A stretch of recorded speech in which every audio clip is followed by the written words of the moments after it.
इन बातों का ध्यान कभी कभी हम ये समझ लेते हैं कि हम देह त्याग देंगे तो मोक्ष हो जाएंगे। ये पहला प्रसंग है, एक बार फिर से सुन लें हम ध्यान से। सुन समझहि जन मुदित मन मज्जहि अति अनुराग, लहाई चार फल अछत तनु साधु समाज। ज्ञान को सुन तो सब रहे पर ज्ञान को समझें, सुनने के बाद समझना पड़ेगा। और मुदित मन का अर्थ होता है निर्मल मन में धारण करें और आचरण में लावें। सुने समझें, अपनी निर्मल मन में धारण करें और आचरण में लावें, तो जीवित अवस्था में ही मोक्ष हो गए हो। अभी हमने ये समझ लिया है कि हम देह त्याग देंगे तो मोक्ष होंगे। ऐसी मुक्ति हमें नहीं चाहिए। ये तो जानवर भी देह त्याग देते हैं, कुत्ते हैं, गधे हैं और भी पशु हैं, उनने भी देह त्याग दिया, हमने भी देह त्याग दिया। तो ज्ञान को सुने समझें और अपने मन में धारण करें और फिर आचरण में लावें, व्यवहार में लावें, तो जीवित अवस्था में ही उन्हें चारों फल मिल जाते हैं, धर्म अर्थ काम मोक्ष। इस बात को छोड़ दीजिए कि हम 1000 पूजा करेंगे, हजारों पाठ करेंगे, हवन करेंगे, जाप करेंगे, व्रत करेंगे, उपवास करेंगे, उससे मोक्ष मिल जाएगा। देहस्य त्यागो न मोक्षो न दंडस्य कमंडलो, अज्ञान हृदय ग्रंथि नाशो मोक्षित विधि से। शरीर त्यागने से कोई मोक्ष नहीं होता है। घर द्वार बाल बच्चे छोड़ के जंगल में चला जाता है, कोई मोक्ष नहीं होता है। कहीं भी रहो, ये अज्ञान हृदय ग्रंथि नाशो मोक्षित विधि।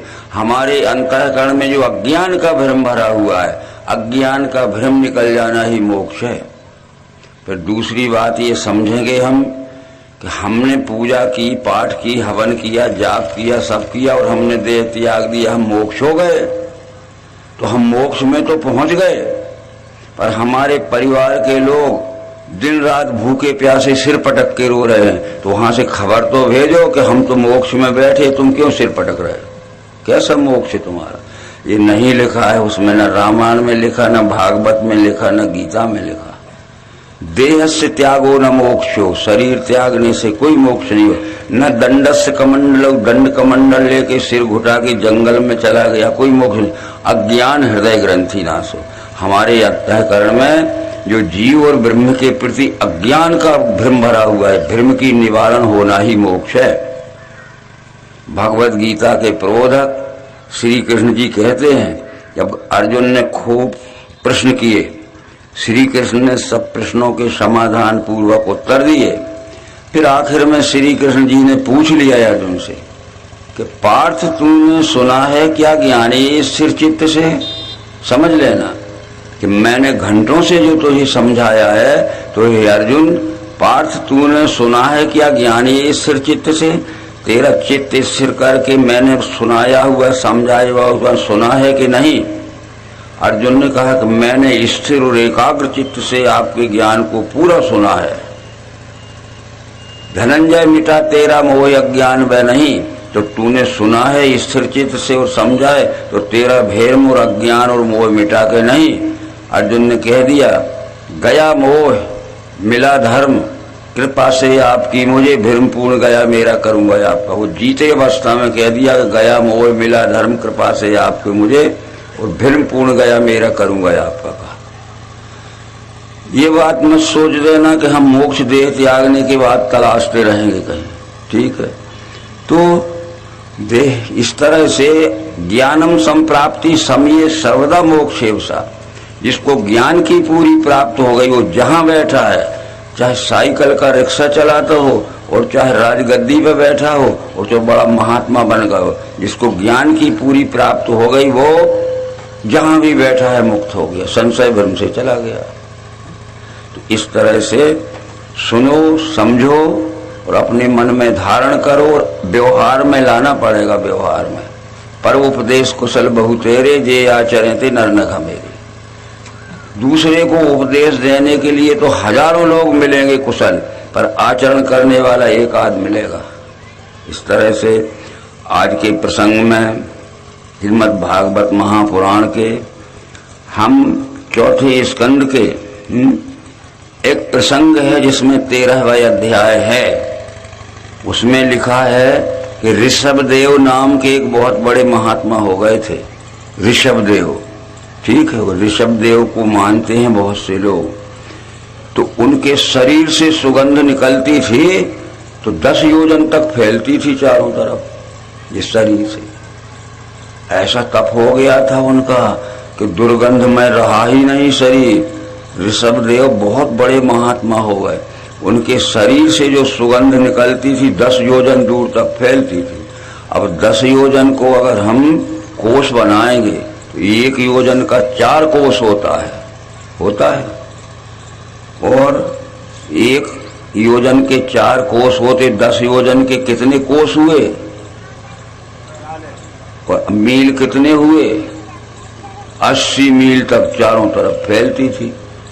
ठीक है, अरे ऐसा कैसा शरीर होगा कि उनके शरीर से सुगंध निकलती थी तो 80 मील तक जाती थी।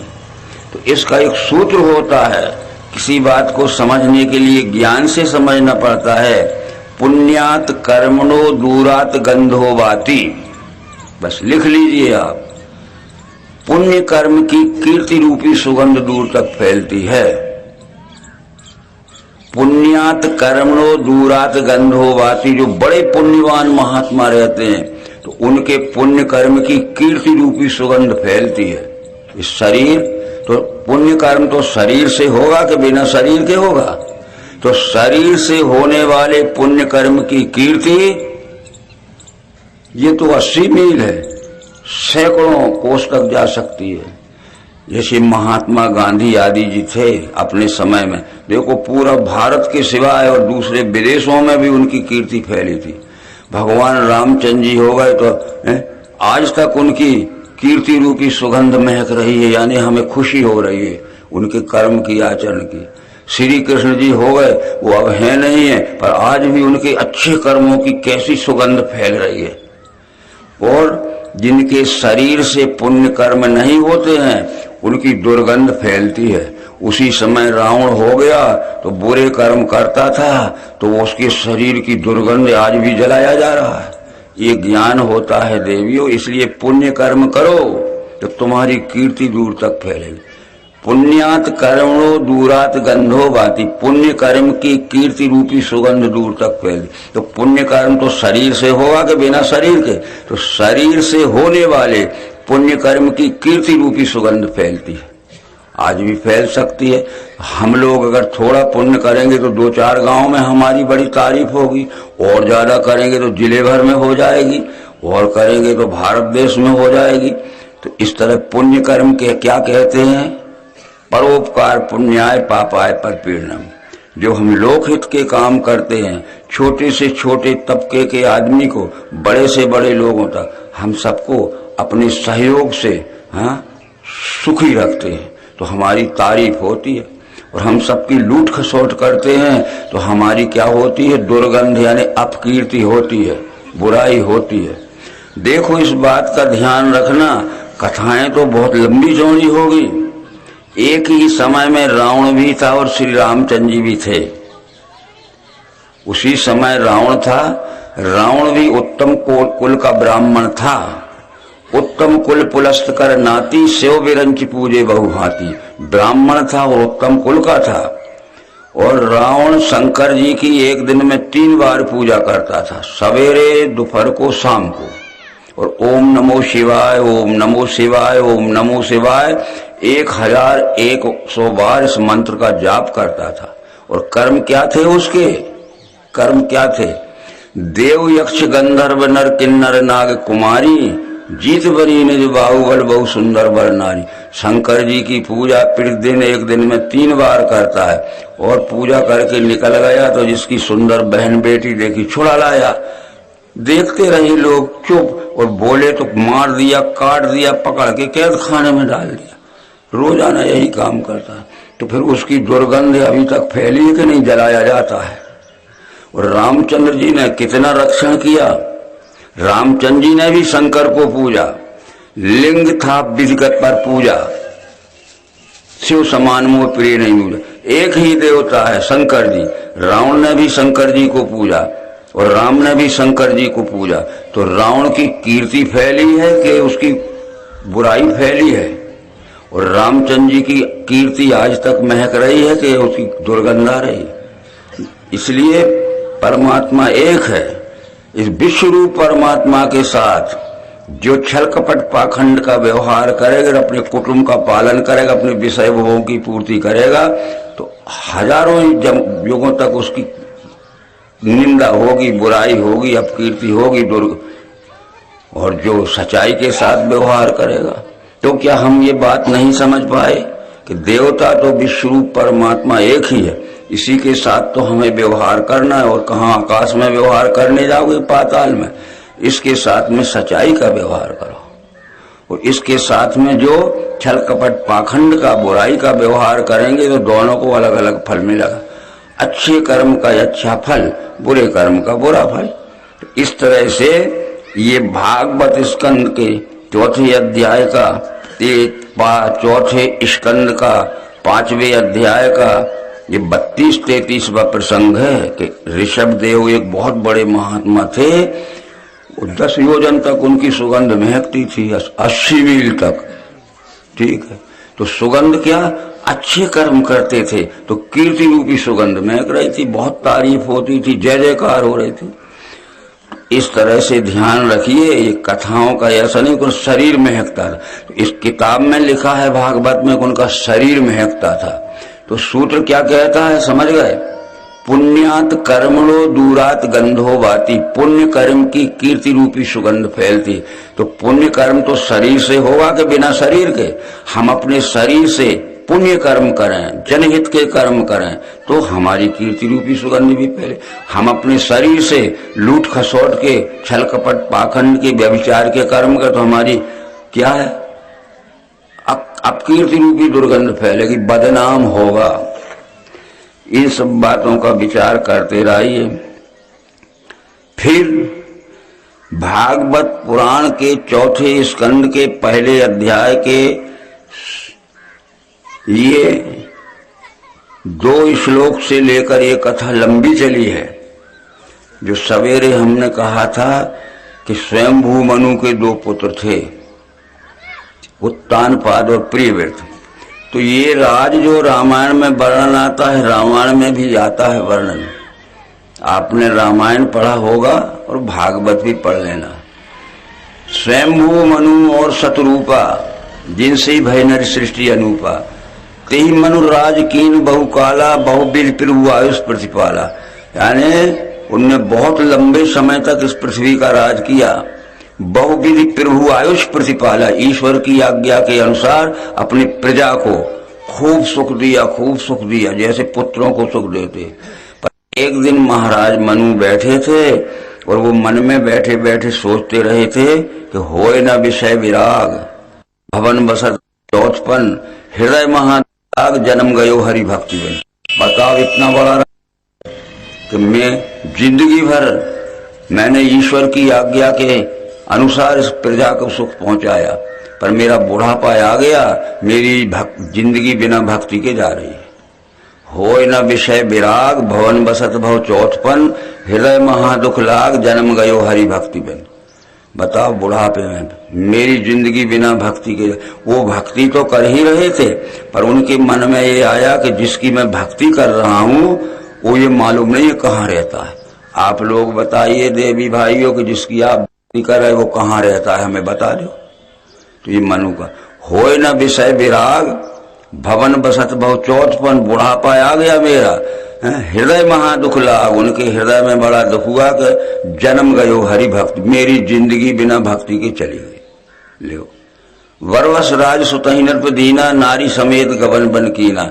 अरे अपने पुत्र प्रियव्रत को बुला के और ये राज देखो पुत्र, और अपनी पत्नी शतरूपा के सहित वो ईश्वर की खोज को निकले। ये रामायण में वर्णन है, तो इस भागवत में भी वर्णन। अभी ये रामचरित और सप्तचरित परीक्षित को सुखदेव सुना रहे, वो कहते मुझे पहले के लोगों के सुनाओ क्या क्या किया है उन्होंने।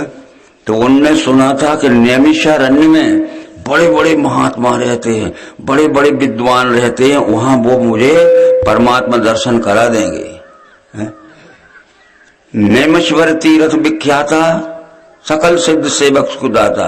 और नैमिषारण्य तीर्थ आज भी है अपने देश में। तो वो नैमिषारण्य में गए और वहां जाके एक छोटा सा आश्रम बना लिया और कह दिया कि मैं भक्ति तो कर रहा हूं, पर मुझे ये पता नहीं है कि जिसकी भक्ति कर रहा हूं वो कहाँ है, कैसा है। कृपा करके कोई बड़े बड़े महात्मा मुझे उसकी पहचान करा दे तो आज मेरी जिंदगी धन्य हो जाएगी। आए मिलन सिद्ध मुनि ज्ञानी, धर्म धुरंधर नृप जानी। बड़े बड़े सिद्ध, बड़े बड़े मुनि, बड़े बड़े ज्ञानी मिलने आए। वो उनका प्रश्न यही था कि मैं भक्ति तो कर रहा हूं, पर मुझे ये पता नहीं है कि वो परमात्मा कहाँ है जिसकी भक्ति। किसी ने कहा एकादशी व्रत करो, किसी ने कहा सोमवती अमावस नहाओ, किसी ने कहा मकर संक्रांत करो, किसी ने कहा तीर्थ में जाओ। सुनते जाना। ये बात तो कृष्ण जी ने भी समझाई थी अर्जुन को। क्या समझाई थी? जब अर्जुन ने कृष्ण जी से पूछा कि लोग कहते हैं कि पवित्र नदियों में स्नान करने से पाप मुक्त हो जाते हैं, इसलिए कोई गंगा को दौड़ते हैं, कोई यमुना को दौड़ते हैं, कोई सरयू में दौड़ते हैं और कोई नर्मदा में दौड़ते हैं डुबकी लगाने के। साल भर में जो कछु भला बुरा किया होगा सब धुल जाएगा पाप। तो पवित्र नदियों में स्नान करने से पाप मुक्त हो जाते हैं और तीर्थों में भी भ्रमण करने से, तीर्थों में निवास करने से, तीर्थों में जाके दर्शन करने से भी पाप मुक्त हो जाते। तो श्री कृष्ण जी ने क्या कहा कि अज्ञानी लोग समझते हैं, अज्ञानी लोग ऐसा विचार करते हैं। तो अर्जुन कहता है आप तो चाहे जैसा कह देते हो, हमें इसको समझाओ। बोले ये हसनापुर गंगा किनारे है। हसनापुर जो है आज वो भी गंगा किनारे है और दुर्योधन दुशासन का और कर्ण का जन्म हसनापुर में हुआ था। ये दुर्योधन दुशासन दोनों भाई प्रतिदिन सवेरे शाम गंगा नहाते थे। राक्षस काय को हो गए, पराई बहन बेटी को द्रौपदी को छुड़ा रहे हैं, उनको जला रहे हैं, उन्हें जहर दे रहे हैं और लाख के घर में जबरदस्ती। ये तो दोनों टाइम स्नान करते थे गंगा का। और ये क्या पाप करते थे देखो ना दुर्योधन दुशासन। तो क्या पवित्र नदियों का स्नान ना करें अर्जुन कहता है? तो बोले इसका ज्ञानमय अर्थ दूसरा है। ज्ञानमय अर्थ दूसरा है कि ज्ञान के प्रचार केंद्र बड़े बड़े जलाशयों के किनारे बनाए गए थे। ज्ञान के प्रचार केंद्र बड़े बड़े जलाशयों के किनारे बनाए गए थे कि अनेक वर्षों तक पानी नहीं गिरा तो पानी का अभाव न होगा, खाद्य सामग्री तो कहीं से बुला लेंगे। अब तुम पानी को ही तीर्थ समझने लगे तो मैं क्या करूं। आत्मा नदी संयम पुण्य तीर्था, सत्योद का शील तटादयो भी, तत्राभिषेकम कुरु पांडु पुत्र न वारणाति शुद्धियंती चाहता। आत्मज्ञान रूपी नदी में तत्वदर्शियों का सत्संग रूपी स्नान कर अर्जुन। कृष्ण कहते हैं अर्जुन से आत्मा नदी संयम पुण्य तीर्थ सत्योल का शील तटादरो भी, तत्राभिषेकम कुरु पांडुपुत्र। हे पांडुपुत्र आत्मज्ञान रूपी नदी में एक तत्वदर्शियों का सत्संग रूपी स्नान कर। न वारणाति शुद्धियंती च अंतरात्मा। पानी में डुबकी लगा लेने से आज तक कोई मुक्त नहीं हो सकता। कितने जानवर पानी में डुबकी लगा रहे। तो इस तरह से तन की शुद्धि के लिए है जैसे स्नान और मन की शुद्धि के लिए है वैसे ही ज्ञान और बुद्धि शुद्धि के लिए है वैसे विज्ञान। ये कथाएं, इस सब में ये कथाएं नहीं सुनाई जाए। अरे तन शुद्ध करना है तो इस नल के पानी में कर लो, जैसा शुद्ध इस नल के पानी में उधर गंगा में भी हो। और मन शुद्ध करना है तो ज्ञान से शुद्ध करो, बुद्धि को शुद्ध करना है तो विज्ञान से शुद्ध करो। हनुमान ने अपनी बुद्धि को विज्ञान से शुद्ध किया। रामचंद्र जी ने जो कृपा की थी, विज्ञान दिया था, तब तुलसीदास को लिखना पड़ा कि पवन तनय बल पवन समाना, बुद्धि विवेक विज्ञान निधाना। ले बुद्धि में विज्ञान का विवेक, पवन तनय बल पवन समाना, बुद्धि विवेक विज्ञान। उसकी बुद्धि में विवेक का विज्ञान रामचंद्र जी ने दे दिया। सो अनन्य जाके यश मति न टरे हनुमान, और मैं सेवक सचराचर रूप स्वामी भगवान। हे हनुमान, अनन्य भक्त उसे कहते हैं जिसकी बुद्धि में यह ज्ञान पक्का हो जा कि मैं सेवक हूं, जितना जड़ चेतन और चराचर सृष्टि के रूप में सारा जगत दिख रहा है यही हमारा स्वामी परमात्मा। तब बुद्धि में आया। पवन तनय बल पवन समाना, बुद्धि विवेक विज्ञान है, उसकी बुद्धि में विज्ञान। हमारी बुद्धि में जब तक विज्ञान न होगा तब तक अनन्य भक्त। मन तो ज्ञान से शुद्ध करिए और बुद्धि विज्ञान से शुद्ध करिए, तन तो पानी से शुद्ध करिए। तो ये सब बातों का विचार करो। तो ये इस तरह का उसमें विचार है। परंतु उसमें बात है कि प्रियव्रत ने 11 अरब वर्ष राज किया, भागवत में लिखा है। लो 11 अरब वर्ष राज किया, भागवत में लिखा है। अब 11 अरब का हिसाब लगाइए, 4,32,000 वर्ष का कलयुग होता है, 8,96,000 वर्ष का द्वापर होता है, 8,64,000 का द्वापर होता है, उसके बाद 12,96,000 वर्ष का त्रेता होता है और 17,28,000 वर्ष का सतयुग होता है। 17,28,000 वर्ष का सतयुग है, 12,96,000 वर्ष का त्रेता है, जो 8,64,000 वर्ष का द्वापर, 4,32,000 का कलयुग है। इन चारों युगों को जोड़ दीजिए और 100 में गुणित कर दीजिए तो भी 11 अरब नहीं होते। कोई मास्टर हो तो बुला लो। समझ रहे बात? अरे 17,28,000 वर्ष का सतयुग होता है, 12,96,000 वर्ष का त्रेता होता है, 8,64,000 वर्ष का द्वापर होता है और 4,32,000 का कलयुग होता है। इन चारों युगों को इकट्ठे जोड़ के जुड़ लगा 100 को गुणित भी कर दे तो भी 11 अरब नहीं होते। कहते अकेले प्रियव्रत ने 11 अरब वर्ष राज किया। समझ में आती है बात? तो इस 11 अरब का मतलब क्या है वो पुराण देखना पड़ेगा। ये ब्रह्म पुराण में, वायु पुराण में लिखा है कि उस समय की गिनती अलग थी, आज की गिनती अलग है। क्या 11 अरब का अर्थ वो है इकाई, दहाई, सैकड़ा, हजार, 10,000, लाख, 10 लाख, करोड़, 10 करोड़, अरब। अरब का नंबर कहाँ आया? 10 पे। और कितने अरब वर्ष राज किए? 11 में 110 वर्ष राज किया। पुराण देखो तो पुराणों के इतिहास को तो हम देखते नहीं है। अब वो कहते वो कितनी उम्र होगी, ये चारों युगों को 100 में गुणित कर दोगे तो 11 अरब नहीं बनते। कागज पे लिख के देख लेना। इस तरह से ये ब्रह्म और वायु पुराण में ये सब बातें लिखी हैं। ये रामचंद्र जी ने भी 11,000 वर्ष राज किया, परंतु रामायण में तो ये लिखा है कि जब रामचंद्र जी के धर्म स्थापना का काम पूरा हो गया तो हरण सकल श्रम प्रभु श्रम पाई, गए जहां शीतल अमराई। जो अयोध्या के बाहर बड़ा सघन आमों का बगीचा था। हरण सकल श्रम प्रभु श्रम पाई, गए जहां शीतल अमराई। संग लिए भरतादिक भ्राता, हनुमान सेवक सुखदाया। पुण्य कृपालु पुर बाहर गए, गजरत तुरग मगात भय। दिए सकल जा कहाँ जो चाहे, देख कृपा दी सकल सराय। और भरत दिए निर्बसन डसाई। भरत ने बिस्तर डाल दिया अयोध्या के बाहर सघन आम के बगीचे में। और भरत दिए सब डसन राई और सेवक सब भाई। और मरुत तरफ तब माना, मरुत तना यानी हनुमान तब मारुत करी हवा करने लगा, उसकी आंखों में आंसू आ गए। यानी आम के बगीचे में उनका देह त्याग हुआ और उनको जलाया नहीं है, सरयू में उनकी लाश बहाई गई। और कहते 11,000 वर्ष राज किया। वो तो वही का वही लिखा है, रामायण में लिखा है, तुलसीगढ़ में। हरण सकल श्रम प्रभु श्रम में पाई, गए जहां शीतल अमराई। अयोध्या के बाहर चले गए जहां सघन आम का बगीचा था, अच्छी शीतल हवा चले थी। संग लिए भरतादिक भ्राता, हनुमान सेवक सुखदारा।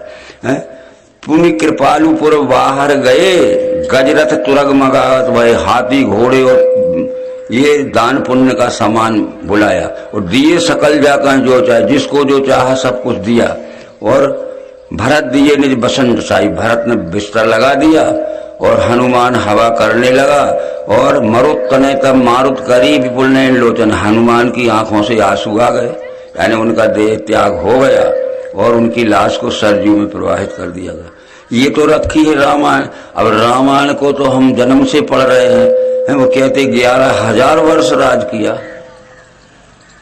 क्या बातें हो भाई, हम अंधविश्वास के लिए पुराण सुना रहे हैं। पुराण ये हिस्ट्री, पुराण युगों का इतिहास है।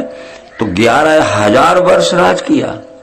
उनकी कीर्ति 11,000 वर्ष तक चली। इसमें क्या हो गया, फिर त्रेता समाप्त हो गया। क्या आ गया भैया जी, तो दूसरा अवतार आ गया श्री कृष्ण। बस जब 11,000 वर्ष तक उनके ज्ञान का प्रचार फैला रहा और लोग ज्ञान भूल गए, तब श्री कृष्ण आ गए। तो भगवत गीता के 4थे अध्याय में लिखा है कि मैंने ये स्थायी योग आदि में सूर्य से कहा। सतयुग में ये विश्वरूप दर्शन कराने वाला ज्ञान विवस्वान के पास था। विवस्वान ने अपने पुत्र वैवस्वत मनु को दिया। वैवस्वत मनु का नाम श्राद्ध देव मनु था। श्राद्ध देव मनु इसलिए था कि उनकी पत्नी का नाम श्रद्धा था, तो उन्हें कहते श्राद्ध मनु, वैवस्वत मनु, स्वयंभू मनु, मनु 14 होते हैं। कौन सा मनु? अरे विवस्वान ने अपने बड़े पुत्र श्राद्ध देव मनु, तो वैवस्वत मनु नाम उसका है, तो उनकी पत्नी का नाम था श्रद्धा, तो श्राद्ध मनु कहते थे। स्वयंभू मनु थे कोई। तो इस तरह जैसे राम का जब नाम लेते हैं तो सीताराम कहते हैं, शंकर जी का नाम ले तो उमा शंकर कहते हैं, नारायण का नाम ले तो लक्ष्मी नारायण कहते, पहले पत्नी का नाम आता है। तो श्राद्ध देव मनु को दिया विवस्वान ने ना, और श्राद्ध देव मनु ने ज्ञान अपने पुत्र इक्ष्वाकु को दिया। मनु इक्ष्वाकु वे ब्रवीत एवं परंपरा प्राप्त में मम राज ऋषियों भिगु सकाले ने महता योगो नष्टा परंत। और ये इक्ष्वाकु ने इस ज्ञान की परंपरा हजारों वर्ष तक चलाई। उसने विद्यालयों में ये ज्ञान भेज दिया। हर एक विद्यालय में, स्कूल में पहले ये विश्वरूप दर्शन का, विश्वरूप परमात्मा की पहचान कराने वाला ज्ञान देना चाहिए। तो ये बहुत समय तक चला और योगो नष्टः परंतप। ये इक्ष्वाकु ने जो ज्ञान की परंपरा चलाई थी, वो ज्ञान योग नष्ट हो गया। इसी ज्ञान को देने के लिए फिर त्रेता में रामचंद्र आ गए। रामचंद्र का ज्ञान ये रामचंद्र जी के जाने के बाद 11,000 वर्ष तक जब भूल गए, तो कृष्ण कहते हैं कि वही ये पुराना ज्ञान मैंने आज तुझे कहा, जो सतयुग में विवस्वान के पास था और त्रेता में राम के पास था। वो ये ज्ञान को ये मानव जगत भूल गया, तो वही ज्ञान देने के लिए अर्जुन में आया हूँ। ऐसे परंपरा प्राप्त राजऋषियों को मिला, सो बहुत काल जाने से पार्थ योग मिटाए, वही ये पुराना ज्ञान मैंने आज कहा। और जब कृष्ण जी के चले जाने के बाद 5,000 वर्ष चले गए, ये ज्ञान फिर भूल गए। तो मायानंद जी चेतन कहते हैं कि उसी ज्ञान को देने के लिए मैं आया हूँ। ये अवतारों की परंपरा है, ऐसे परंपरा प्राप्त राजऋषियों को मिला। इस तरह से मायानंद जी कहते हैं कि मैं तो लड़ाई झगड़े की बात नहीं करूंगा। जो छलकपट पाखंड बेईमानी से मनुष्य अपना जीवन बिता रहे हैं और भक्त बने हैं, तो उनकी बुद्धि का भ्रम निकालूंगा। बुद्धि का भ्रम निकालने के लिए मैं बुद्ध अवतार बन के आया हूँ। खूब समझाऊंगा, खूब समझाऊंगा, और समझाते समझाते मेरी बात जो नहीं मानेगा, तो जब सब जग आगे धार है दिव्य दृष्टि, स्वधन श्रुत ही जाने आचरण भी न कष्टी, और नर मत धर फांसे पंथ में जो किसी को, तो ध्वज तन कली द्वारा दंड दूंगा। उसमें 10 बार अवतार कल की बन के आऊंगा और घोड़े पे बैठा रहूंगा और बिना म्यान के तलवार। मैं कहूंगा कि मैंने कृष्ण अवतार में तुम्हें बहुत समझाया था, बुद्ध अवतार में बहुत समझाया था, अब तुम नहीं मानते हो तो घोड़े पे बैठा हूं, मानते हो कि नहीं? तुम कहोगे सुन तो लीजिए, नहीं हाँ और ना में उत्तर दीजिए। मानते हो तो आ जाओ, नहीं मानते हो चले जाओ। सामधाम सामधाम, बस हो गया। मैंने कृष्ण अवतार में खूब संहार किया, समझ गए। दूसरी बात इसमें आई थी कि तीर्थों में दर्शन करने से, तीर्थों में निवास करने से या भ्रमण करने से पाप धुल जाते हैं। तो कृष्ण ने कह दिया कि कंस का जन्म तो मथुराई में हुआ था, वो राक्षस पैदा काय को हो गया, तुम तो तीर्थ में जाके का धोया होगे। कंस का जन्म तो मथुराई में हुआ था, वो राक्षस काय को हो गया। तो कहीं पैदा होने से आदमी सज्जन और राक्षस नहीं होता। जहां बैठा है सज्जनता का व्यवहार करेगा, ये विश्वरूप परमात्मा को जानकर, और उनके साथ में सच्चाई का, सदाचार, ईमानदारी का व्यवहार करेगा, तो जहां बैठे वहीं मुक्त। इस विश्वरूप परमात्मा को नहीं पहचान, इसके साथ छल कपट पाखंड करोगे तो यही सजावार हो, तुम जहां बैठे वहीं पकड़े जाओगे। तो ये सब बातें जो होती हैं बहुत ध्यान से समझना है, और यही तो भागवत में सब लिखा है। और जो हम अध्याय स्कंद बतलाते हैं उनके नोट हम आपको देंगे, आप घर में भी पढ़ लेना। और जब पढ़े लिखे हैं हमारी बहन बेटियां खूब BA MA हैं, पोस्ट ग्रेजुएट हैं, तो घर में क्यों नहीं पढ़ाते हो? दूसरे से सुन के गप सप काय को मानते जा रहे हैं? ये तो रखा है इतिहास। तो धर्म के इतिहास से जो बेखबर हो जाएगा तो धीरे धीरे आदमियत को खो के खर हो जाएगा। धर्म ईश्वर नाम पर मत पंथ भ्रम फैला रहे, और कहने वाले स्वप्न में है, सुनने वाले सो रहे। स्वप्न कहते हैं भ्रम को, आज समझाने वाले खुद ही भ्रम में पड़े हैं, और ये सुनने वालों को समझ में नहीं आता। जो कह दिया सो मान लिया, जो कह दिया सो मान लिया। फिर अकल से पहचाना जाता है। ठीक, सुन समझहि जन मुदित मन, मज्जहि अति अनुराग, लहि चार फल अछत अनुसार। ज्ञान को सुने समझें और निर्मल मन में धारण करें और आचरण में लावें, तो जहां बैठे वहीं मुक्त हो तुम। ठीक है, तो इस तरह से ये उस स्कंद में आई। और 11 वर्ष का अर्थ समझ गया। वो ब्रह्म पुराण में लिखा है कि जो मायानंद जी ने ये वैदिक भागवत लिखी है, खरीद लेना ये भागवत में, वो उसका अनुसार ये 9वें अवतार हैं परमात्मा के। बताया है कि अर्थ क्या है और अनर्थ क्या कर रहे हैं लोग। ठीक है, इस तरह से भागवत के फिर 5वें स्कंद के पहले अध्याय में प्रहलाद की कथा आती है। हिरण्यकश्यप के पुत्र का नाम प्रहलाद था। रामायण में भी आती है, और ये कथाएं हर पुराण में हैं। विष्णु पुराण में हिरण्यकश्यप, प्रहलाद और नरसिंह भगवान का प्रसंग आता है, और भागवत में भी ये प्रहलाद का, हिरण्यकश्यप का और नरसिंह भगवान का प्रश्न आता है भागवत में। क्योंकि पुराण तो युगों युगों का धर्म का इतिहास बताने के लिए लिखे गए हैं। पुराण युगों युगों का इतिहास बताने वाले इतिहास है। उसमें लिखा है कि प्रहलाद को नरसिंह ने दिव्य चक्षु दिए थे। अब ये यहाँ भागवत में नहीं मिलेगा, क्योंकि भागवत जो व्यास जी ने लिखी है तो वो 5000 श्लोक में लिखी है। उसका नाम क्या है? शाश्वत संहिता है।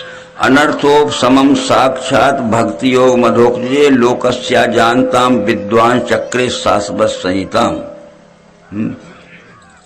तो शाश्वत संहिता किसको कहते हैं? ज्ञानियों ने को ये ज्ञान समझाना है।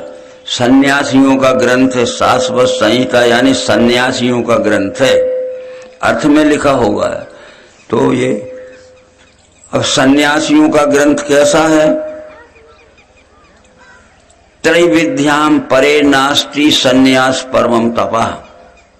त्रैविद्याम परे नास्ति सन्यास परमम तपः तपसा शक्यते प्राप्तुम देवत्वम अपि निश्चया।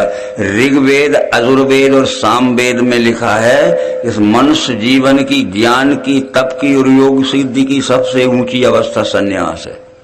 जीव आत्मा ने जो मनुष्य शरीर में जन्म लिया है, तो मनुष्य जीवन की, ज्ञान की, योग की और तप सिद्धि की सबसे ऊंची अवस्था सन्यास। उससे ज्यादा अब मनुष्य ऊंची ज्ञान प्राप्त नहीं कर सकता।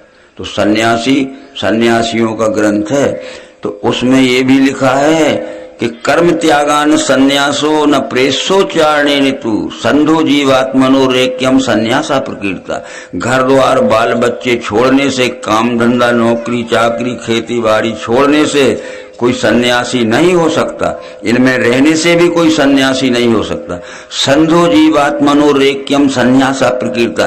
जीव ब्रह्म की, पिंड ब्रह्मांड की एकात्मता का दर्शन जिस व्यक्ति हो गया वो सन्यासी है, चाहे साइकिल का रिक्शा क्यों न चलाता हो और वो किसी की मजदूरी की खुरपी में घास खोदने क्यों न जाता हो। देख लीजिए लिखा है त्रैविद्याम परे नास्ति सन्यास परमम तपः। त्रैविद्याम का मतलब है ऋग्वेद, सामवेद, अजुर्वेद।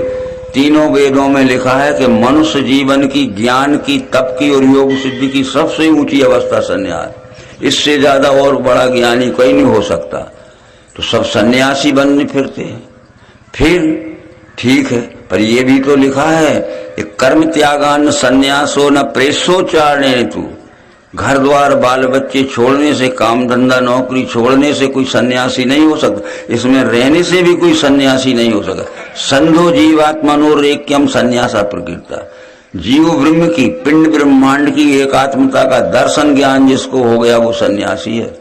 फिर वो साइकिल का रिक्शा क्यों ना चलाता हो, खुरपी में मजदूरी क्यों ना करता हो। इसलिए कृष्ण जी ने अर्जुन से कह दिया कि विश्व सेवार्थ करता है स्वकर्म फल त्याग के, वो सन्यासी वही योगी त्यागी अग्नि क्रिया नहीं।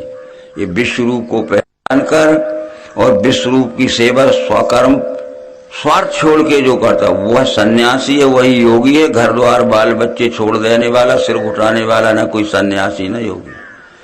भागवत पुराण में फिर एक बात आती है, ये पूछा जा रहा है उनसे, क्या पूछा जाता है कि त्याग सन्यास दोनों का भेद है जानना मुझे, त्याग में और सन्यास में क्या भेद है, भेद तो बता दीजिए। तो उत्तर क्या देते हैं कि अनेक प्रकार के मतभेद हैं लोगों में, इसमें समझदार जो लोग नहीं है यानी अपने अपने मनगढ़ंत बात करते हैं। पंडित काम्य कर्मों का त्याग सन्यास है कहें, कुछ विद्वान कहते हैं कि सकाम कर्म छोड़ दीजिए, त्याग ना फल कर्मों का कहें विद्वान त्याग वो, कुछ कहते फल इच्छा छोड़ के कर्म करिए। अन्य कोई कहें कर्म दोषी है त्याग ना उसे, कर्म सब दोषी, अच्छे हो चाहे बुरे हो, अच्छे भी छोड़ दे बुरे भी छोड़ दे। और कोई पंडितियों बोले सत्कर्म त्यागना नहीं। पर कृष्ण क्या कहते, मेरा निश्चय क्या है वो त्यागना सुन भारत। पर मैं क्या कहता हूं त्याग के विषय में, कहा है पुरुष श्रेष्ठ त्याग 3 प्रकार का, खूब समझ लेना। कहा है पुरुष श्रेष्ठ त्याग 3 प्रकार का, सतोगुणी त्याग, रजोगुणी त्याग, तमोगुणी त्याग। तमोगुणी त्याग के इस समय त्यागी मिलेंगे अपन को सब, जवान हैं, तंदुरुस्त हैं, पर आलसी हैं, कायर हैं, घर में बैठे बैठे खा रहे हैं, माता पिता का कमाया हुआ रखा है, संचित धर्म तो खा गए। अब फिर क्या करें, फिर भी जवान हैं, तंदुरुस्त हैं और स्वस्थ हैं, फिर भी नहीं कर रहे में। तो पत्नी जी अपने पति को कमा कमा के लाती है कि पति की सेवा तो ही सब धर्म है। अब पत्नी भी गुजर गई तो तुलसीदास कहते नार मरी घर संपत नासी, मूड़ मुड़ाई भय सन्यासी। ऐसे सन्यासी मिलेंगे, समझ गए। तो घुटी मूड़ वालों को घुटी अच्छे अज्ञान में घुटे रहते हैं और तुम्हें घोंट डालेंगे। अरे क्या कह दिया, नारी मरी घर संपत नासी मूड़ मुड़ाई, गए पेट की भूख तो मिटाना क्या है, हम तो सन्यासी हैं सन्यासी जी। तो इस तरह के सन्यासी नहीं बनना है। अनाश्रिता कार्यम कर्म करोति या सन्यासी च योगी च, विश्व सेवार्थ करता है स्वकर्म फल त्याग के, वो सन्यासी वही योगी त्यागी अग्नि के। घर द्वार बाल बच्चे छोड़ दिए हैं और काम धंधा, ये सन्यासी नहीं है कोई।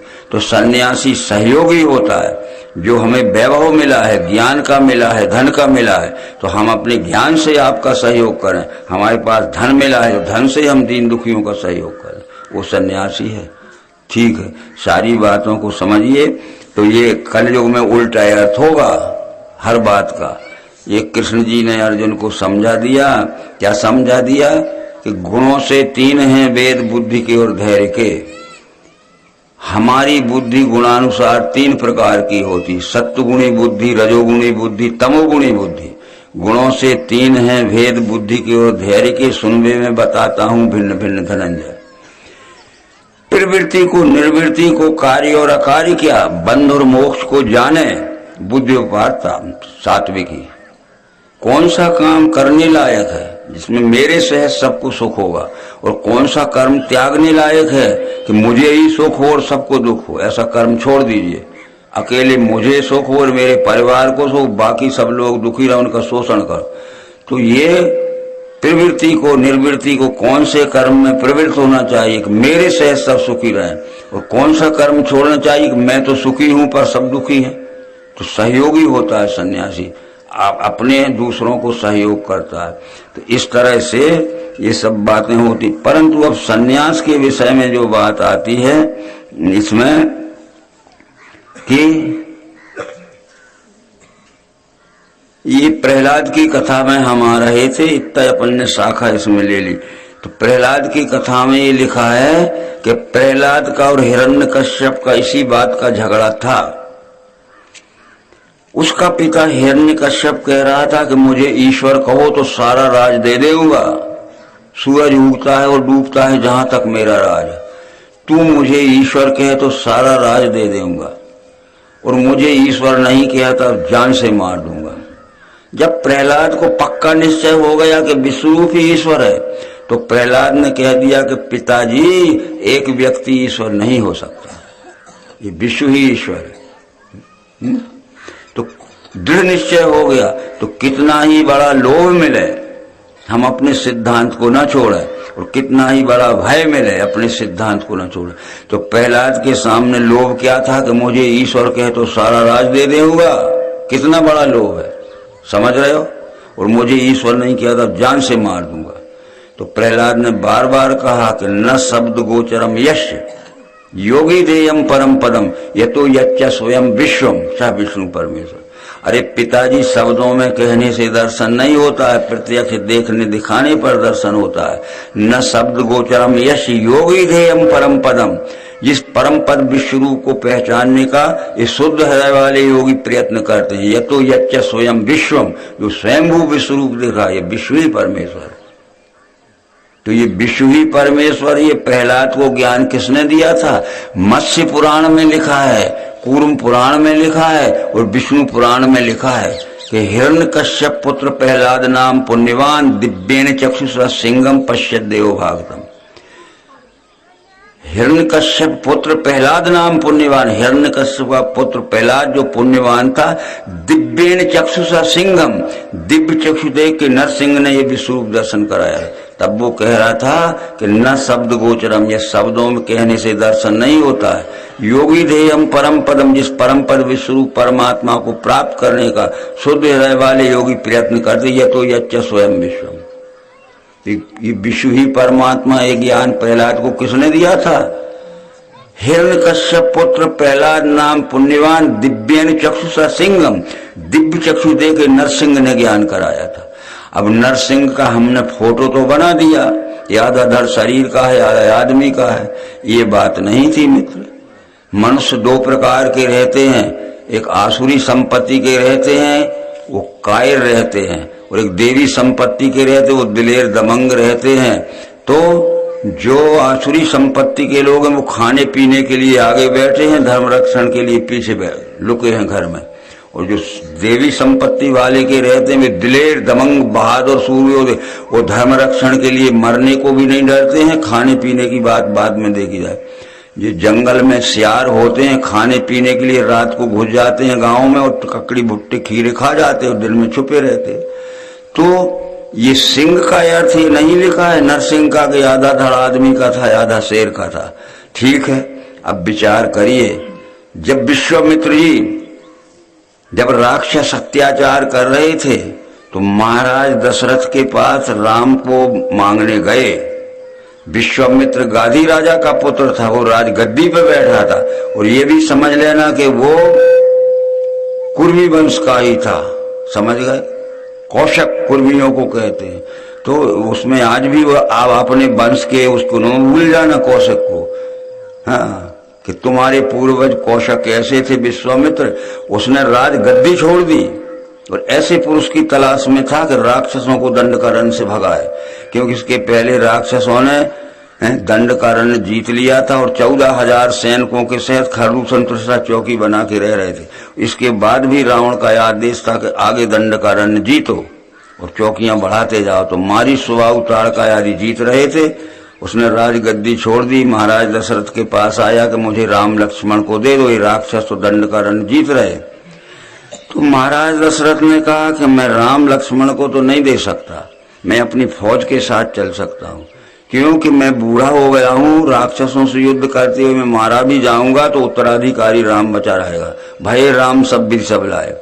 परंतु ये तो बताओ कि वो राक्षस किसके संरक्षण में अत्याचार कर रहे हैं? बोले लंकाधिपति रावण के।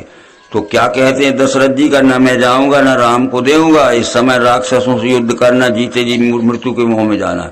तो कौशक जी बोले विश्वामित्र के इतिहास को देखो, राजा उसे बनाया जाता है जो धर्म रक्षण के लिए मरने को न डरे। राज किसी की पैतृक संपत्ति नहीं होती है, हैं? अगर तुम राज रक्षण धर्म रक्षण के लिए मरने को डरते हो तो राजपद छोड़ना पड़ेगा।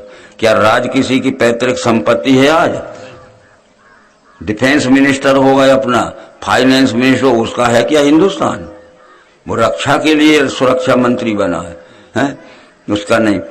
परंतु ये बात जब आ गई कि राजा उसे बनाया जाए तो धर्मरक्षण राजपद छोड़ना पड़ेगा। सच बात है, दशरथ जी ने वशिष्ठ जी को बुला लिया कि ये तो विश्वामित्र कहते राजपद छोड़ना पड़ेगा, राज किसी की पैतृक संपत्ति नहीं हो। तो वशिष्ठ जी ने कह दिया कि राम को दे दो, ले गुरु आज्ञा थी। तो जब राम को दे तो दशरथ जी ने कह दिया कि जाओ राम, तो पुरुष सिंह दो वीर चले सकल मुनि भय हरण, राम लक्ष्मण सिंह बन के चले। तो तुम फोटो बना देना, रामायण के पूंछ हिलाता जा रहा है जंगली से। दिलेर दमंग सूरवीर हिम्मत बल, वो धर्म रक्षण के लिए मरने को न रहे, वो सिंह मनुष्य कहलाता है। और धर्म रक्षण के लिए तो घर में घुसे हैं और खाने पीने के लिए सबसे आगे बैठे हैं, ये खाऊ जो सियार हैं जंगल के। तो पुरुष सिंह दो वीर चले सकल मुनि भय, राम लक्ष्मण सिंह बन के चले। तो ऐसे फोटो लगा देना। यानी राम ने सोच लिया कि राक्षसों से युद्ध करते हुए मारा जाऊंगा तो कीर्ति अमर हो जाएगी, और विजय हो गई तो धर्म बच जाएगा। ये सिंह बन के चले। भीष्म पितामह को भीष्म पर्व के 13वें अध्याय में लिखा है, तस्मन् हते महाप्राज्ञे महेश्वासे महाबले महासत्वे नरव्याग्रे। जब अर्जुन के बाणों से घायल होकर पितामह भीष्म नरसिंह भीष्म मूर्छित होकर जमीन में गिर गया, तो तेरी मन की हालत क्या हो गई संजय? भीष्म पिता को नरसिंह, ये भगवत गीता में 18वें अध्याय के 4थे श्लोक में अर्जुन को नरसिंह लिखा है। निश्चयम सुनु में तत्र त्यागे भरत सत्यम, त्यागो ही पुरुष व्याघ्र त्रिविधा। हे पुरुष सिंह अर्जुन, त्याग 3 प्रकार का होता है। तो शेर का फोटो न बनाना कि आधा शेर हो गया। अब वहां कथा आती है विष्णु पुराण में प्रहलाद की और हिरण्यकश्यप की, फिर आप पढ़ लेना, बाजार में मिलता है। और जो कुछ इसमें है वो आगे समझ लेना। क्या आती है कि जब हिरण्यकश्यप ने कह दिया कि समझाते समझाते वर्षों बीत गए और कल मेरी बात नहीं मानी गई तो जान से मार दूंगा तुझे, अब आगे में याद नहीं है। तो उसके समवयस्क मित्र थे, जो बरोबरी के मित्र थे, वो हाहाकार मच गया कि हमारा मित्र मारा जाएगा, हमारी जिंदगी को धिक्कार है, हमारे ऊपर भी नौबत आएगी। तो उनमें से एक दिलेर दमंग बहादुर हिम्मतवर सूरवीर था जो मरने को नहीं डरता, वो सामने आ गया और हिरण्यकश्यप से कहता है कि मैं आज आपसे एक बात कहना चाहता हूं, ध्यान से सुन लेना। बोले कहो। आज आपको अभिमान पर और आपके अज्ञान पर विचार करना है, नहीं तो नौबत प्रहलाद पे नहीं आएगी, आप पे आएगी। हिरण्यकश्यप से किसने कहा? प्रहलाद के एक मित्र ने, जो दिलेर था, दमंग था, डरा नहीं था। अरे यार कल ये मार डालेगा तो हमारे ऊपर नौबत आएगी, हमारा मित्र हमारे देखते मारा गया तो हमारी जिंदगी को धिक्कार है, आज ही निपट लेना। उसने आके कहा हिरण्यकश्यप से कि आज आपको अपने अज्ञान और अभिमान पर विचार करना है, नहीं तो नौबत प्रहलाद पे नहीं आएगी, आप पे आ सकती। क्या विचार करना है? क्या विचार करना है? ये विचार करना है कि प्रहलाद निर्दोष है, क्यों झूठा कहलवाते हो कि मुझे ईश्वर के हैं? ये नहीं हो सकता है। और जब उसकी धमकी देखी तो 10-20 उसके मित्र खड़े थे समवयस्क, वो हिरण्यकश्यप ने कह दिया मेरे पुत्र को बुला दीजिए। क्यों बुला दीजिए? क्या करोगे? मैं समझ गया, मेरे पुत्र को बुला दीजिए। प्रहलाद को बुलाया गया, उसने गोदी में बैठाल के सिर पे हाथ फेरता है। विष्णु पुराण में लिखा है कि पुत्र मैंने तुझे बहुत कष्ट पहुंचाया। तो प्रहलाद कहता है पिताजी अभिमान में और अज्ञान में क्या क्या बुरे कर्म नहीं करता, मैं तो भूल गया। उसमें लिखा है पिता पुत्र दोनों मिलकर रहने लगे, विष्णु पुराण में लिखा है। और कहते न दिन को मरू, न रात को मरू, न ऊपर मरू, न नीचे मरू, न भीतर मरू, न बाहर मरू, न हथियार से मरू। है इतिहास को देखो। और मेरे सामने अभी 6 दिन रहेंगे हम, विष्णु पुराण लिया और मिलके रहने लगे, नहीं लिखा। कहते हैं चीर डाला, तो उसका मतलब है उसके अहंकार को चीर फाड़ डाला कि आज प्रहलाद के ऊपर नौबत नहीं आएगी, आज तुम्हारे ऊपर नौबत आ सकती है। डर गया वो कि ये 18 पर 20 खड़े हैं लोग, ये मसल डालेंगे, मिलके रहें। क्या सोचते हो? तो फिर अब आधा वो नरसिंह किस लिए था कि पुरुष सिंह दो वीर चले सकल मुनि में, राम लक्ष्मण सिंह बन के चले, निडर होके चले। युद्ध करते हुए मारे जाएंगे तो कीर्ति अमर हो जाएगी, और विजय हो गई तो धर्म बच जाएगा। क्या हम आदमी हैं? आदमी में कोई समझदारी की अकल नहीं होती, वो सिंह ही बन गया। तो इस तरह से ये सब बातें उसमें आई और वो नर्स दिव्य चक्षु प्रहलाद को किसने दिए? हिरण्यकश्यप पुत्र प्रहलाद नाम पुण्यवान दिव्येन चक्षुषा सिंहम, नरसिंह ने, यानी नरों में सिंह वो रहता है जो धर्म रक्षण के लिए मरने को न डरे। सोच लिया राम ने भी कि मारा जाऊंगा तो कीर्ति अमर होगी और विजय हो गई तो धर्म बचा। उसने अभी सोच लिया प्रहलाद के एक मित्र ने, अगर ये तलवार मार भी देगा तो मरने में कोई डर नहीं है, नहीं तो फिर निपट लेंगे। तो दोनों मिलकर रहे, तो उसके अहंकार को चीर फाड़ डाला। 100 पर्त अगर काट दे फौलाद के तो क्या है, काटे जो अहंकार को शमशीर उसे कहते। हमने लोहे के 100 तवा रखे, समझ रहे, और एक तलवार मार दी, एक ही तलवार में 100 पर्त कट गए तो कोई बड़ी बहादुरी नहीं, पर अहंकार काट दे वो सबसे बड़ी तलवार। अहंकार किसी का नहीं कट सकता। वो अहंकार को काट दिया उसने नरसिंह ने कि मैं मर जाऊंगा ना तुम मर जाओगे, आज निपटना है, करके देख लो प्रहलाद पे कुछ। और वो विष्णु पुराण तो रखा है। अब अनर्थोप समम साक्षात भक्ति योग मधोक्तजे लोकस्या जानताम विद्वान चक्रे शाश्वत संहिताम। भागवत महापुराण का नाम भागवत नहीं है, शाश्वत संहिता है। उसमें 5000 श्लोक थे, आज 18000 श्लोक मिल रहे। 13000 श्लोक कौन लिख गया? ये इसमें लिखा है, पहले स्कंद में 5000 श्लोक है। उसका नाम शाश्वत संहिता है, यानी विज्ञानियों का ग्रंथ है, उसका नाम शाश्वत संहिता। फिर 13000 श्लोक कौन लिख गया? व्यास जी ने लिखा है 5000 श्लोक। व्यास जी तो गए अब, और 13000 कोई वैशंपायन लिख गया, कोई कुंभज जी लिख गए, कोई भरद्वाज जी लिख गए, तो व्यास जी थे ही नहीं। अब उसमें तुम अपना लिखते रहो, लिखाते रहो, पढ़ते रहो, समझते रहो। इसलिए छेपक बहुत बढ़ गया और हमारी बुद्धि समझने के लायक नहीं थी, इसलिए छेपक बढ़ गया। इस प्रकार से हमने बहुत से विचार किए। एक कथा फिर आती है राजा बैन की। लिखा होगा रामायण में कि अधम को बैन समान, पढ़ा है किसी ने? पढ़ते हो? तो ये उसकी माता का नाम था सुनीता बैन की, और पिता का नाम, तो पिता जब तक था और माता सुनीता थी, और एक पुत्र पैदा हुआ जिसका नाम था बैन, समझ गए। जब पिता मर गया तो मंत्री परिषद जो थी वो बैन को राजगद्दी पे नहीं बैठालना चाहते थे, समझ गए आप, कि बड़ा अत्याचारी था, बड़ा कुटिल था, बड़ा दुष्ट था। पर उसकी माता ने कहा कि ये पिता का पुत्र है और मैं इसकी माता माँ हूं, वो पिता की गद्दी इसको मिलना चाहिए। पर मंत्री परिषद ने बार बार कहा कि राजगद्दी पे बैठने लायक नहीं है, पर वो सुनीता ने कहा कि नहीं, बैठा लो इसको। तो मंत्री लोगों ने मान लिया। जब वो गद्दी पे बैठ गया तो उसको नीति समझाने लगे ज्ञानी लोग, मंत्री लोग। तो क्यों रे मूर्खो, मुझे नीति समझाते हो? और बड़ी बड़ी बातें करने लगा और अनुचित व्यवहार करने लगा। अब मंत्री परिषद ने सोचा कि बड़ा अंधेर हो गया, हम तो बैठालने नहीं चाहते थे। इसकी माता ने प्रेम पूर्वक हमें मना लिया और गद्दी पे तो चौगना अत्याचार करने लगा। एक दिन मंत्री परिषद ने सलाह की है, भागवत में लिखा है कि आज तो निश्चित कर दो कि सर्वसम्मति से इसको पदच्युत कर दो। सर्वसम्मति, जितने मंत्री थे उनने कह दिया आके एक मत से सबने के आप राजपद से च्युत कर दिया, यानी ध्वनि बहुमत से फैल कर दिया कि गद्दी से हटा दिया जाए।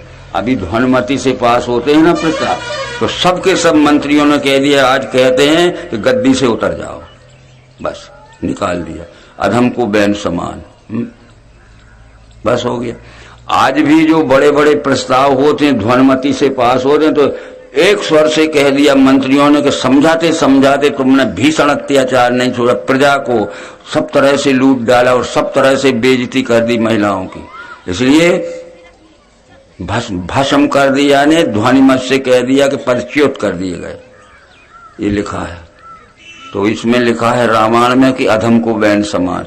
तो ये सब बातों का ध्यान करिए। अब भैया भागवत तो पढ़ना है, पर वेद देखो, शास्त्र देखो, स्मृति पुराण भी ज्ञान की दृष्टि से देखो, ज्ञान की दृष्टि से देखो।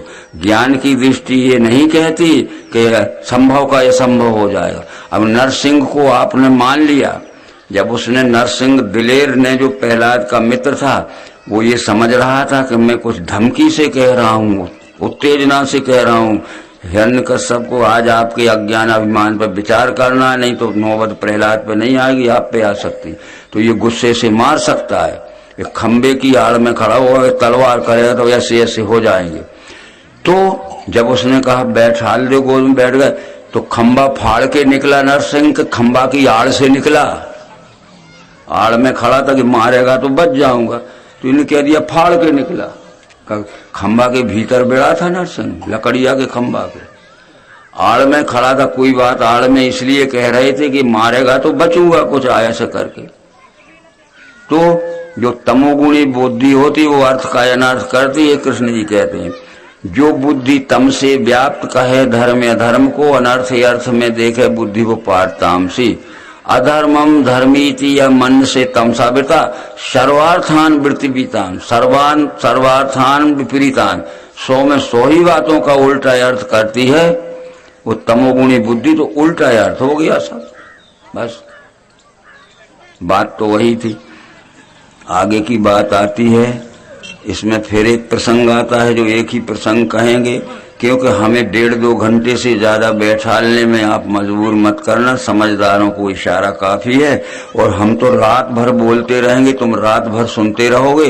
पर एक बात का विचार जरूर करना, हम एक दृष्टांत देते हैं, दृष्टांत के बाद एक प्रसंग और सुना देंगे आपको। एक आदमी की साइकिल पंचर हो गई, वो साइकिल की दुकान पे गया, तो दुकानदार खाना खा रहा था, उसने कहा वो पंप रखा है भैया तू हवा भर ले। उसने पंप लेके हवा भरी तो 10-12 पंप मारे और हवा नहीं गई, तो उसने पंप को फेंक दिया कि तेरा पंप बुरा है। अब वो मुंह धो के आ गया साइकिल वाला, उसने अपने पंप को देखा, वो ट्यूब के वालनट पे लगा, 1-2 पंप मारे, वो ट्यूब में से फुसफुस हवा निकल रही थी। तो उसने कहा तेरी साइकिल पंचर है, मेरा पंप बुरा थोड़ी है। तो अपनी बुद्धि का पंचर पहले जोड़ो तो जल्दी समझ में आएगा ना। 100 पंप हवा भरोगे तो पंचर में से हवा निकलते ही जा रही। अपनी बुद्धि का पंचर जोड़ ले तो ये समझदार को इशारा काफी है? कहा ना थोड़े माही समझ है साधु, थोड़े में समझ सकते हैं साधु, परंतु जिनकी बुद्धि में ही ज्ञान प्रवेश नहीं होता है तो ऐसी सब बातें आती हैं। एक आदमी ने 3 मूर्तियां बनाई थी, एक ही धातु की बनी थी, एक बराबर वजन की बनी थी, एक सिर बनावट की बनी थी। एक ही धातु की बनी थी, एक बराबर वजन की बनी थी, एक सी ही बनी थी, 3 मूर्तियां। जो आता था मूर्ति की क्या कीमत है, तो वो कहता था इसकी 25 रुपए कीमत है। दूसरी की क्या है, बोले 50 कीमत है। तीसरी की क्या है, बोले 100 कीमत। वो ग्राहक पूछता था कि एक ही धातु की बनी है, एक बराबर वजन की बनी, एक सी बनी, कीमत में फर्क क्यों है? बोले परख लो। क्या परख ले, दिख तो रहा है। चले गए। एक आया, बोले क्या कीमत है? बोले पहली की 25 है, दूसरे की 50 है, तीसरे की 100 है। बोले एक ही धातु की बनी है, एक बराबर वजन की बनी, एक सी बनी, फर्क क्या? बोले परख लो। तो उसने कहा रहस्य को जरूर परख ले। उसने घास का तिनका निकाला लंबा, एक कान में से डाला, दूसरे में से निकल गया, एक कान में से डाला, दूसरे में से निकल गया। जब यहां डालने लगा तो अटक गया, यहां से मुंह की तरफ से नहीं निकला। फिर ठीक है, चला गया, जो फर्क गया, चला नहीं गया। फिर तीसरी में डाला कि एक कान में से डाला, दूसरे में से निकल गया, एक में निकल गया, दूसरे में, यहां डाला तो मुंह में से निकल गया। पर अंदर जब उसने डाला तो एक कान से दूसरे में, एक से दूसरे में निकल, यहां निकल, और अंदर डाला तो यहां तक चला गया। तो वो 100 की थी, जिसका ज्ञान यहाँ तक चला जाएगा वो 100 की मूर्ति है, पूरा ज्ञान समझ जाएगा। ज्ञान कहाँ बैठना है? सर्वांग योगी स्थाई बीज है दिव्य चक्षु का, इसे जो चित्त में ले रहे, चित्त यहाँ बैठा है। इस कान से सुना, इस कान से निकल गया, इस कान से सुना, इस कान से निकल गया। और ज्यादा से ज्यादा हुआ तो एक कान से सुना, मुंह से निकल गया। लौट के जाओगे, क्या समझ के आए? बोले क्या बताएं, बहुत अच्छा था, क्या बताएं। और जिसके चित्त में ज्ञान चला गया अंत वो ठीक बताया जाएगा जैसा कि समझाया जा रहा है। तो 100 की मूर्ति है जिसके हृदय में ज्ञान जावे। हृदय जानते हो, तुलसीदास जी ने कहा मेरे हृदय में गया है ज्ञान तब मैं रामायण लिख रहा हूं। हृदय में ज्ञान दिव्य दृष्टि से जाता है। क्या लिखा है, बंदों गुरु पद पदम परागा सुरुचि सुभाष सर से अनुरागा। वे गुरु की वंदना कर रहे हैं। अमीय माय मूरी माय चूरण चारू समन सकल भौरुज परिवारु सुकृत संभुतन विमल विभूति मंजुल मंगल मोद जनमन मंज मुकुर मल हरणी किए तिलक गुण गण श्री गुरु पद नख मणिगण ज्योति सुमरत दिव्य दृष्टि। कहाँ? इस कान में कि यहाँ? श्री गुरु पद नख मणिगण ज्योति सुमरत दिव्य दृष्टि ही होती अंतःकरण में होती है। ये नाम अध्यात्म की भाषा में अंतः, जहाँ हमारा मन बुद्धि अहंकार चित्त ये चारों एकड़ ज्ञान यहाँ आना चाहिए। ओगढ़ विमल बिलोचन ही के और खुल जाते हैं निर्मल और बिलो ही के माने अंतःकरण की भीतरी आंखें खुल जाती हैं। मिटही दोष दुख रवरधनी के सूझही राम। राम का दर्शन होने लगा। कहाँ? गुप्त प्रकट जहाँ जो जी खानिक। गुप्त है निराकार रूप से साकार निरग जड़ चेतन जग जीव जस सकल राम में जान। जो जड़ दिख रहा है, जो चेतन दिख रहा है, जो जग दिख रहा है, ये सब राम दिखने लगा मुझे। इधर आ गया मेरे ज्ञान। हमें दिखता है जड़ चेतन और जगत में राम। ये समझ लीजिए कि रामायण में एक जगह लिखा है कि जगत झूठा है, पर कहने वाला पात्र कौन है ये भी ध्यान रखना। तब 10 कंठ विविध विधि समझाई सब नारी नस्बर रूप जगत सब मन में करो। रावण ने अपनी सब रानियों को बुला लिया। रावण कहता है कि ये जगत झूठा है। रावण कह रहा, रावण क्या कह रहा है? तब 10 कंठ विविध विधि समझाई सब नारी नस्बर रूप जगत सब मन में। रामायण में लिखा है राम। अरे कहने वाला राम है क्या है? रावण है। एक गीता में ही इसमें भी लिखी है बात और भागवत में भी। इन सब बातों का विचार करने के लिए अपनी बुद्धि को सात्विक बुद्धि बनाइए। सत्वगुणी बुद्धि इस बात को जानती है। ओम नमो शिवाय ओम नमो शिवाय 1101 बार जाप करता था। तो काम क्या करता था? देव यक्ष गंधर्व नर किन्नर नाग कुमारी जीत भरी मेरे बाहुबल बहुत सुंदर बरनाल। देवताओं की यक्षों किन्नरों के नागों की सुंदर बहन बेटी ने छोड़ा लाया।